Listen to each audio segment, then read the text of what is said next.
આમ તમે જુઓ તો ભારત એવો દેશ છે, એવું કહેવાય છે કે દુનિયામાં સૌથી વધારે યુવાનો ધરાવતો આ દેશ છે. વિશ્વના કોઈ પણ દેશમાં અત્યારે સૌથી વધારે મોટી સમસ્યા ઇન્ક્લુડિંગ ચાઇના, સૌથી મોટી કોઈ સમસ્યા હોય તો એ છે વધતી જતી ઉંમર. અત્યારે યુરોપની એવરેજ એજ કહો તો યુરોપની એવરેજ એજ અત્યારે 48 થી 55 વર્ષ એની એવરેજ ઉંમર છે. એ બહુ વધારે કહેવાય. ચાઇનાની હાલત અત્યારે છેલ્લા 20 વર્ષમાં એ લોકોએ 2 ચાઇલ્ડ પોલિસી કરી અને ચાઇનામાં અત્યારે યંગ પોપ્યુલેશન ધીમે ધીમે ઓછું થતું જાય છે. ચાઇનાની સરકારની સમસ્યા નડી રહી છે કે હવે આ દેશને આગળ કેમ વધારવો. જાપાનની ઇકોનોમી છેલ્લા 30 વર્ષથી સ્ટેગ્નન્ટ પડી છે. જાપાન કોઈ પણ દેશની ઇકોનોમીનું સૌથી મોટું બેરોમીટર હોય તો એ કહ્યું કે દેશનું સ્ટોક માર્કેટ શું પરફોર્મ કરી રહી છે, એનું સૌથી મોટું પ્રમાણપત્ર છે, એનું સર્ટિફિકેટ છે કે દેશની અર્થતંત્ર કેવું ચાલે છે, કે દેશનું સ્ટોક માર્કેટ કેવું પરફોર્મ કરે છે, દેશનું સેન્સેક્સ નિફ્ટી કેવું પરફોર્મ કરે. આપણા સેન્સેક્સ નિફ્ટી હોય, અમેરિકાનું ડાઉ જોન્સ હોય, અલગ અલગ દેશોનું અલગ અલગ સ્ટોક માર્કેટ, સ્ટોક એક્સચેન્જ હોય. જાપાનનું સ્ટોક માર્કેટ છેલ્લા 30 વર્ષોથી માઇનસમાં, પ્રતિ વર્ષ માઇનસમાં જઈ રહ્યું છે. 1945 પછી, બીજા વિશ્વયુદ્ધ પછી જાપાનને એક ઉગતો સિતારો તરીકે જોવામાં આવતો હતો અને જાપાન અને અમેરિકા એકબીજાની હરોળમાં ઊભા હતા. જાપાન, અમેરિકા, રશિયા 3 દેશ કોમ્પિટિશનમાં ઊભા હતા. રશિયા ઠીક છે, એની પાસે શસ્ત્રોની તાકાત છે, ડ્રગ્સ સપ્લાય કરે છે, શસ્ત્ર સપ્લાય કરે છે, એટલે એની ઇકોનોમી એના ઉપર ચાલે છે. જાપાન અને અમેરિકા આમ જોવા જાય તો લગોલગ પેરેલલ ચાલતી ઇકોનોમી હતી, કારણ કે બંને જગ્યાએ સાયન્સ અને ટેકનોલોજીએ ભરપૂર વિકાસ કર્યો. રશિયાની અંદર જોઈએ એવું ન થયું. રશિયા આગળ વધ્યું અત્યારે પણ આમ જોરમાં છે. એનું 2 જ રીઝન છે. એક તો એ ડ્રગ્સ મેન્યુફેક્ચર કરે છે. આખી દુનિયામાં નશાનો વેપાર કોઈ કરતો હોય તો એ રશિયા કરે છે. ડ્રગ્સનું મેન્યુફેક્ચરિંગ કરે છે અને શસ્ત્રો જે વેપન્સ હોય એ બનાવે છે અને એનું બહુ મોટું માર્કેટ છે. એટલે એના કારણે એની ઇકોનોમી ચાલે. પણ આ જાપાન અને અમેરિકા 1980 સુધી લગભગ એમ કહેવાય કે લગોલગ, અને એક તો એવો સમય આવી ગયો હતો કે જ્યારે જાપાન એમ લાગે કે અમેરિકાને આટલોકડો દેશ જાપાન ઓવરટેક કરી જશે. પણ વધતી જતી પોપ્યુલેશન એનું એક જ માઇનસ પોઈન્ટ હતું કે વધતી જતી ઉંમર. જાપાનની એવરેજ એજ તમે જુઓ ને તો તમે ટ્રેનમાં બેઠા હો તો તમને નકરા બુઢા બુઢા બુઢા બુઢા બુઢા જ દેખાય. ત્યાંના લોકોએ પરણવાનું બંધ કરી દીધું છે. ભારતમાં પણ એક કોમ છે પારસી કોમ, એ લોકોએ પરણવાનું બંધ કરી દીધું છે. એટલે ધીમે ધીમે ધીમે ઓલી જો પરણવાનું બંધ કરી દે એટલે નવી સંતતિ એટલી પ્રમાણમાં ઓછી થાય અને ઓલી સંતતિ તો ધીમે ધીમે ધીમે વધતી જ જવાની છે. યુવાનો નહીં હોય તો પૈસા ખર્ચશે કોણ? યુવાનો નહીં હોય તો પૈસા ખર્ચશે કોણ? અને પૈસા ખર્ચવા વાળો ગ્રાહક વર્ગ નહીં હોય તો કંપનીઓ ભલે ને માલ બનાવ્યા રાખે, લેવા વાળું કોઈ ન હોય. ટૂંકમાં એનું અર્થતંત્ર છેલ્લા 30 વર્ષોથી આપ ચકાસી જોજો, છેલ્લા 30 વર્ષોથી યર બાય યર માઇનસમાં જતું જાય છે. અને અત્યારે આટલો સુનહેરો કાળ, આ એકદમ સરસ મજાના યોગ બન્યા છે. કેન્દ્રમાં પણ એવી સશક્ત શક્તિ, મજબૂત શક્તિ ભારત પાસે અત્યારે છે. અને કહેવાય છે કે દુનિયામાં સૌથી વધારે યુવા વર્ગ કોઈ હોય તો એ ભારત પાસે છે. ભારતની એવરેજ ઉંમર, ભારતના 60% લોકોની ઉંમર એવરેજલી 18 થી 35 વર્ષની વચ્ચેની છે. 18 થી 35 વર્ષની. એટલે ભારત પાસે જેટલા યુવાનો છે ને એટલી તો આખા યુરોપની સંખ્યા નથી. યુરોપની અંદર 40, 50, 70 દેશો હોય, એની ટોટલ સંખ્યાનો સરવાળો કરો એનાથી વધારે ભારત પાસે તો યુવાનો છે. તો આટલો મોટો યુવા વર્ગ જે દેશ પાસે હોય, એ દેશ પાસે તો દુનિયા કેટલી આશા રાખીને બેઠો હોય. આખી દુનિયા, માત્ર આપણે નહીં, આખી દુનિયા આપણી પાસેથી કેટલી આશા રાખીને બેઠી. અને ભારત એક બાજુ તો સૌથી વધારે યુવા વર્ગ ધરાવતો દેશ, અને બીજી બાજુ the oldest consistently surviving civilisation. એક બાજુ તો સૌથી યુવાન ઉંમર ધરાવતો આ દેશ અને બીજી બાજુ સૌથી પ્રાચીન સંસ્કૃતિ ધરાવતો દેશ. આ બે વસ્તુ દુનિયાના બીજા કોઈ દેશ પાસે આ છે જ નહીં. અમેરિકા બન્યો એને 300 વર્ષ થયા. 300 વર્ષ પહેલા કોલંબસ ગોતવા આવ્યો તો ભારત 1498 એટલે 1500ની સાલમાં ગણો ને, 1500ની સાલમાં એ ભારત ગોતવા માટે પશ્ચિમમાં યુરોપમાંથી નીકળ્યો, ભારત ગોતવા નીકળ્યો. ભારત મળ્યું નહીં, પણ અમેરિકા ગોત્યું. અને અમેરિકાની હાલત, ત્યાં નકરા આદિવાસીઓ, રેડ ઇન્ડિયન્સ, ત્યાંની જે લોકલ પ્રજાતિ આદિવાસીઓ, જનજીવન એને જીવતા ન આવડે, કપડાં પહેરતા ન આવડે, ખાતા ન આવડે. 17મી સદીથી એ લોકોને માંડ માંડ સિવિલાઇઝડ કર્યા. એટલે 17મી સદીથી તમે ગણો તો અત્યારે 21મી સદી, 300 વર્ષ જૂનો એ દેશ છે. 300 વર્ષ પહેલા એની સંસ્કૃતિના નામે ત્યાં કાંઈ નહોતું. અત્યારે બહુ સરસ દેશ છે, વિકસિત દેશ છે, આપણે ઘણું એની પાસેથી શીખવાનું. પણ કહેવાનો મતલબ કે ભારત પાસે જે અનુભવ છે, સદીઓનો, સેંકડો હજારો વર્ષોનો ઇતિહાસ, એની સંસ્કૃતિ, એનો અનુભવ, અને આ અનુભવ એ બહુ મોટો ખજાનો છે. હજારો વર્ષોનો અનુભવ, હજારો વર્ષોનો સંસ્કૃતિ, એક બહુ મોટો ખજાનો. એટલે આ સેંકડો વર્ષોનો અનુભવ, હજારો વર્ષોનો અનુભવ, એનો ગુણાકાર થાય આ યુવા ધન સાથે, યુવા વર્ગ સાથે, અને એ ગુણાકાર થાય ને એટલે ભારત 19મી સદીમાં, 19મી સદી યુરોપની હતી. 19મી સદી યુરોપની હતી. ગ્રેટ બ્રિટેન, એમ કહેવાય છે કે ઇંગ્લેન્ડનો સૂર્ય ક્યારેય અસ્ત થતો જ નહીં. The sun never sets in the great Britain, એવું કહેવાતું. કારણ કે દુનિયાના 200 જેટલા દેશો ઉપર બ્રિટેનનું શાસન. સૂર્ય, ઇંગ્લેન્ડનો સૂર્ય, લંડનનો સૂર્ય ક્યારેય અસ્ત થતો નહીં, એવું કહેવાતું. 19મી સદી યુરોપની હતી, 20મી સદી અમેરિકાની હતી. હવે યુરોપની એવી કોઈ ખાસ 2-4 દેશો રહ્યા છે. એક જર્મની છે, ઇટલી, અને એ પણ બહુ કાંઈ ખાસ મજબૂત સ્થિતિમાં રહ્યા નથી. ગ્રીક, અને ત્યાં તો વર્ષોથી મંદી ચાલે છે. અત્યારે એમ જોવા જઈએ તો જર્મની છે, ફ્રાન્સ છે, અમુક એવા ગણ્યા ગાંઠિયા સારા 5-6 દેશો છે જે સારું પરફોર્મ કરી રહ્યા છે આર્થિક રીતે જોઈએ તો. 19મી સદી યુરોપની હતી, 20મી સદી અમેરિકાની હતી.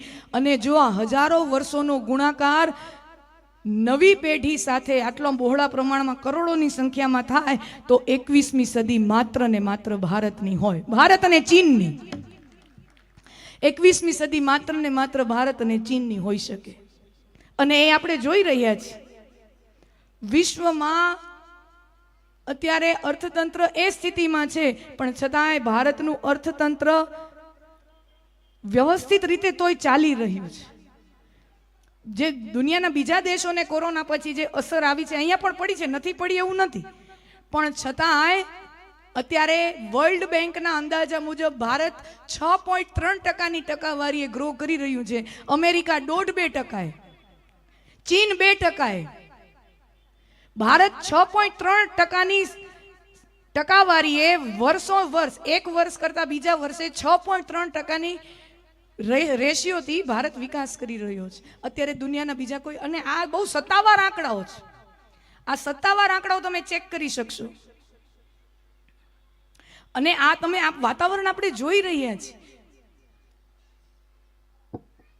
આપણે સિરિયલો જોઈએ ને, ગાંધી ફિલ્મ જોઈએ, સરદાર પટેલની ફિલ્મ જોઈએ, એની અંદર જે અંગ્રેજ ઓફિસરો જે કપડાં પહેરતા ને, અંગ્રેજ ઓફિસરોના એક કપડાં હતા, તમને ખબર હતો, લાલ કલરના, એક અલગ જ વેલ્વેટના રેડ કલરના સૂટ હોય એ લોકોના, અહીંયા બંધ ગલા ટાઈપ.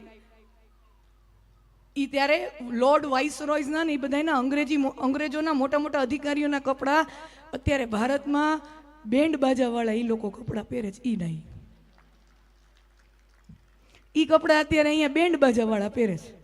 એ ના એ કપડાં છે.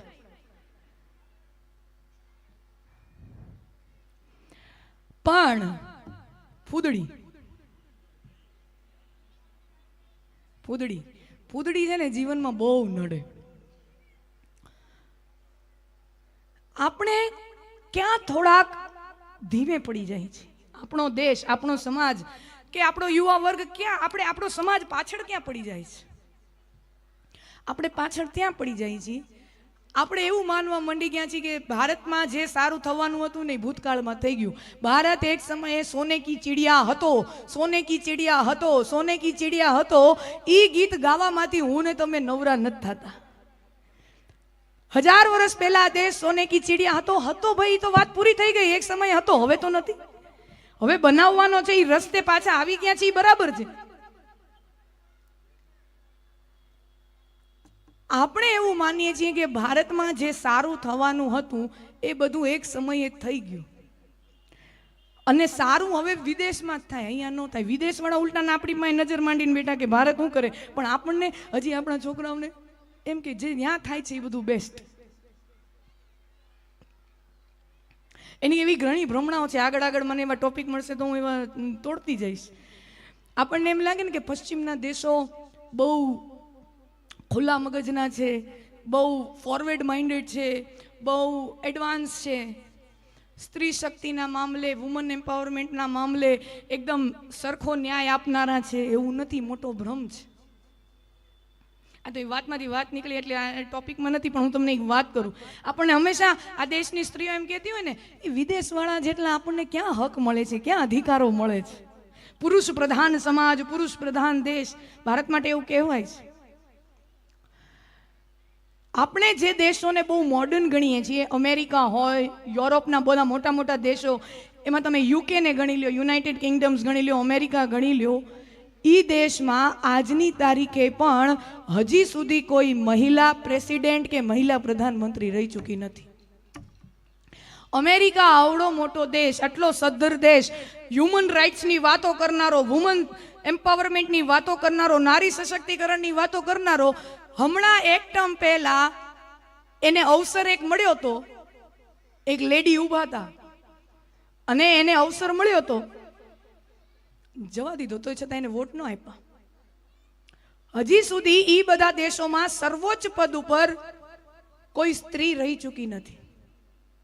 જ્યારે ભારતમાં રાષ્ટ્રપ્રમુખ, પ્રધાનમંત્રી, મુખ્યમંત્રી, એમપી એમએલએ, એ તો ચલો ત્યાંય છે, એમપી એમએલએ લેવલના લોકો તો ત્યાંય સ્ત્રીઓને અધિકાર મળે એવું પ્રતિનિધિત્વ છે, પણ ઊંચામાં ઊંચા હોદ્દા ઉપર ત્યાં સ્ત્રીનું પ્રતિનિધિત્વ આજની તારીખે 21મી સદી ઉપર હજી સુધી રહ્યું નથી. જ્યારે ભારતના પ્રધાનમંત્રી એક સ્ત્રી રહી ચૂક્યા છે, રાષ્ટ્રપતિ એક સ્ત્રી રહી ચૂક્યા છે.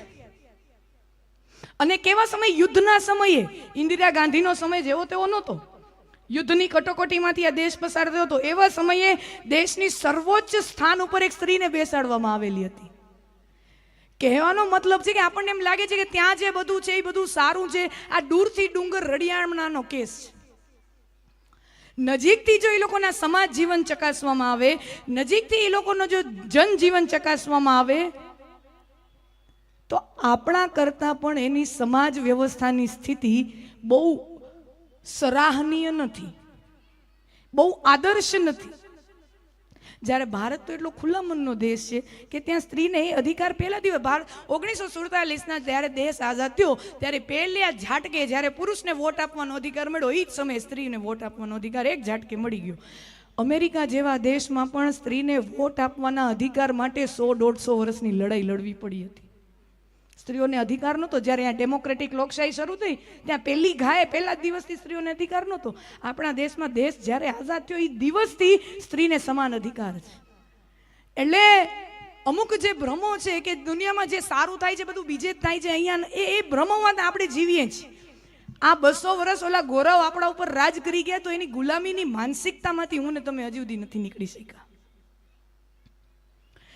આપણો વાંધો ત્યાં છે કે આપણે એવું માનીએ છીએ કે જે સારું છે એ કાં તો ત્યાં છે, બીજા દેશોમાં છે, અને કાં તો આપણી પાસે હતું તો એ બહુ ભૂતકાળના જમાનાનું છે. જે સમાજ માત્ર ને માત્ર પાછળની તરફ નજર નાખીને બેઠો હોય એની પ્રગતિની રફતાર તો ધીમી જ હોય. તમે ગાડી ચલાવતા હો, ગાડી તો ગાડીમાં રિયર મિરર આપે, પાછળ જોવા માટે જરૂરી છે, એક્સિડન્ટથી બચી શકો. તો તમને અહીંયા રિયર મિરર આપે ને અહીંયા ડ્રાઈવરને આ બાજુએ આપે, જેથી તમને બે બાજુના એંગલ મળે. તમે ઓલી બાજુનો આપે, રિયર પેસેન્જર સીટમાં આપે, તમને અલગ અલગ એંગલથી પાછળનો તમને દ્રશ્ય દેખાય તો તમે સલામતીથી તમારી યાત્રા કરી શકો. એના માટે પાછળ જોવું એ જરૂરી છે. પણ ડ્રાઈવર આમ વાહે વળીને બેઠો હોય તો, ડ્રાઈવર પાછળ વળીને જ બેઠો હોય તો એ ગાડી આગળ વધે? એમ મારે ને તમારે જ્યારે પ્રેરણાની જરૂર હોય, જ્યારે ઉર્જાની જરૂર હોય, જ્યારે સાંસ્કૃતિક ભાથાની જરૂર હોય, ત્યારે ભલે આપણે રિયર મિરરથી આપણે પાછળની તરફ નજર નાખીએ, આપણી કથાઓ તરફ નજર નાખીએ, આપણા ઇતિહાસ, આપણા પૂર્વજો, આપણા પહેલાના રાજાઓ, આપણા પહેલાનું જનજીવન, એના ઉપર નજર નાખીએ. ક્યારે? માત્ર પ્રેરણા મેળવવા માટે. એટલે કે હવે આપણે એક્સિડન્ટથી બચીએ જીવનમાં, અત્યારે વર્તમાનમાં એક્સિડન્ટથી બચીએ, એટલે જરૂર પડીએ પાછળ નજર કરી લેવી. પણ આપણી મૂળ નજર તો ભવિષ્ય તરફ હોવી જોઈએ. આપણી મેઇન નજર ભવિષ્ય તરફ હોવી જોઈએ, તો જ રફતાર આગળ વધે. પણ આ શબ્દો હમારા દેશ સોને કી ચીડિયા થા એટલે હવે કાંઈ થયું, હવે કાંઈ થઈ શકે એમ નથી. આ મૂળ વસ્તુ આપણને આપણી રફતારને ઓછી કરે છે.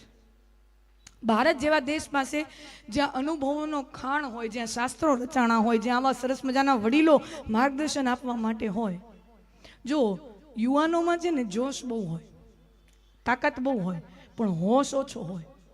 ઘણીવાર જોશમાં ને જોશમાં એ ખોટાઈ પગલાં ભરી લે. ઘણી વખત જોશમાં ને જોશમાં એ ખોટા પગલાં ભરી લે. અને વડીલોને હોશ બહુ હોય પણ એમાં જોશ ન હોય.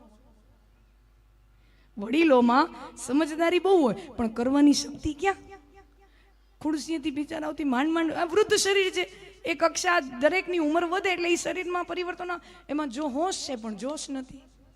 એટલે જો ભારતની જુવાન પેઢી અને ભારતની જૂની પેઢી આ બે મળીને જો ખભેથી ખભા મળાવીને કામ કરે તો દુનિયાના કોઈ દેશની તાકાત નથી કે ભારતને પાછળ છોડી શકે.